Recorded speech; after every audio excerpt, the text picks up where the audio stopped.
तो हेलो बच्चों, कैसे हैं आप लोग। आज हम पढ़ने वाले हैं हरिवंश राय बच्चन जी का साहित्य परिचय। निम्न बिंदुओं के आधार पर पढ़ना है अपन लोगों को। तो हरिवंश बच्चन राय जी की अपन को 2 रचनाएं, दूसरा भाव पक्ष और कला पक्ष, तीसरा साहित्य में स्थान को पढ़ने वाले हैं। तो बच्चों आप ध्यान से पढ़ना। 10वीं से 12वीं तक ये हमेशा बोर्ड एग्ज़ाम के पेपर में पूछे जाते हैं। जो अपना एमपी बोर्ड है ना, एमपी बोर्ड, इसमें हर साल 1 या 2 साल के अंतर में आपसे ये पूछा जाता है, हरिवंश राय बच्चन अथवा प्रेमचंद के साहित्य परिचय निम्न बिंदुओं के आधार पर बताइए। उनकी 2 रचनाएं भाव पक्ष और कला पक्ष और साहित्य में स्थान जरूर पूछा जाता है। तो आज अपन को ध्यान से पढ़ना है और समझना है। हरिवंश राय बच्चन जी की 2 रचना मधुशाला, मधुबाला, मधुकलश हैं।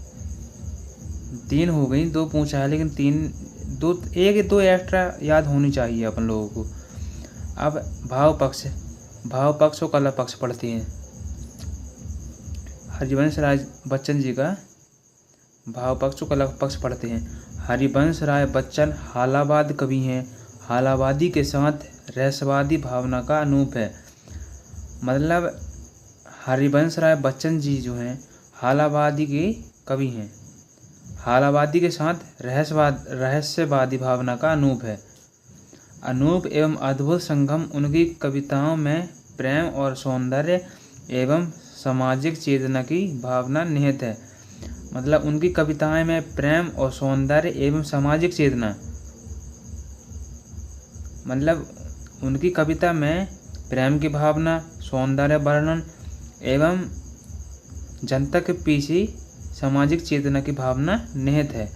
बच्चन की मात्र प्रेम, मस्ती और सौंदर्य में डूबे रचनाकार नहीं थी। ये उनके साहित्य में मानवता के भी दर्शन होते हैं। मतलब कि उनकी जो कविता थी मस्ती भरी, सौंदर्य वर्णन वाली, ऐसी थी कि उसमें डूबे रहना रचनाकार नहीं थी। उनके साहित्य में मानवता के भी दर्शन होते हैं। तो हरिवंश राय बच्चन की भाषा शुद्ध साहित्य, खड़ी बोली, संस्कृत के साथ साथ उर्दू, फारसी, अंग्रेजी शब्दों का प्रयोग किया है। मतलब जो हरिवंश राय बच्चन जी थे उनकी शुद्ध साहित्य, खड़ी बोली भाषा थी। उन्होंने संस्कृत के साथ साथ उर्दू, फारसी, अंग्रेजी शब्दों का भी प्रयोग किया अपनी कविता या फिर काव्य या फिर रस में। उन्होंने संस्कृत के साथ साथ उर्दू, फारसी और अंग्रेजी शब्दों का भी प्रयोग किया है। उनके काव्य में उपमा, रूपक, अनुप्रास आदि अलंकारों का प्रयोग हुआ है। जो हरिवंश राय बच्चन जी थे इनके काव्य में उपमा, रूपक, अनुप्रास और आदि अलंकार ऐसे हैं जिन्होंने हरिवंश राय बच्चन जी ने इनका प्रयोग किया है। बच्चन की बिंब योजना अत्यंत सार्थक सुंदर है। मतलब उनकी जो बिंब योजना थी कविता बनाने वाली, या फिर और भी कविता हो गया, काव्य हो गया, और जो भी हैं कहानी हो गई, या फिर कोई भी कुछ भी कविता वगैरह, वो उनकी बहुत प्रेम सुंदर वाली थी। और साहित्य में हरिवंश राय बच्चन जी का साहित्य में स्थान की तरफ चलते हैं। हालावाद के प्रवर्तक कवि हरिवंश राय बच्चन जी शुष्क एवं नीरस विषयों का भी सरस ढंग से प्रस्तुत करने में सिद्ध थी। वे छायावादोत्तर युग के प्रख्यात कवि हैं। जो छायावादी हरिवंश राय बच्चन जी हैं वो छायावादी के युग के बहुत फेमस, जिसको बोल देते हैं प्रख्यात कवि हैं।